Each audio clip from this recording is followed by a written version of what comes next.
Now, what was the reaction? I have not been able to discern this.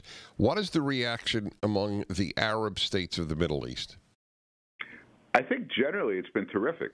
We had the ambassadors of the Emirates, Oman, and Bahrain at the ceremony yesterday. That's interesting. That is very interesting, yeah?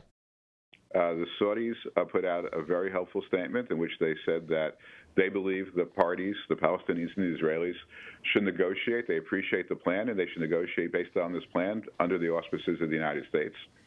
The Egyptians called the plan a serious effort that should be the basis for negotiations. The Emirates put out, I don't remember the exact words, but the Emirates put out, I think, maybe the strongest statement. All these countries are not saying that these are the specific terms that we want the Palestinians to accept. I want to be careful. They're not saying this is the deal, take it or leave it.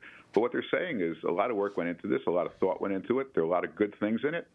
And they're encouraging the Palestinians to engage with Israel if they have issues and they want to make it better. Look, we've said very simply, the Palestinians don't like certain things. They should sit down with Israel and discuss it. They're certainly not going to get any more by holding a day of rage. Right, but that's the usual reaction.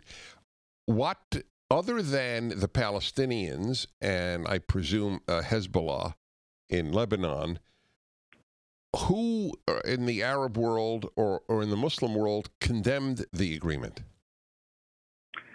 I think the Iranians did. Yeah, naturally. Well, that's Hezbollah. Yeah, go on.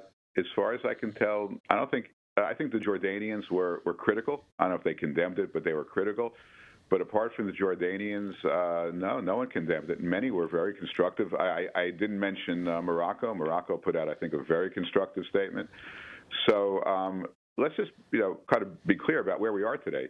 We have a specific offer from Israel that has specific terms, and the overwhelming majority of the Arab world is saying, good job. May not be perfect, but the parties should engage on this basis. I mean, this is huge. People, that Saudi Arabia, look at the world we live in. Saudi Arabia, the guardian of the Muslim holy places, is amenable to this deal, but the left in the United States, Elizabeth Warren and the New York Times, are not amenable to it. I mean, it gives you an idea of how far the left in America has gone. Yep. I mean, you should read the statement. It's really quite remarkable and historic. And yeah, I mean, it's frustrating. And by the way, I think there's only one reason why Elizabeth Warren and Sanders and whoever else are against it, because Trump thought of it. If Obama would have thought of it, they would be hailing this as the greatest advancement in the history of the Middle East. Never has a greater truth been told. I know you have to go at 50 after the hour. I look forward to seeing you again. Ambassador Friedman, thank you for your time. Thank you so much, Dennis. Really enjoyed being with you. Thank you.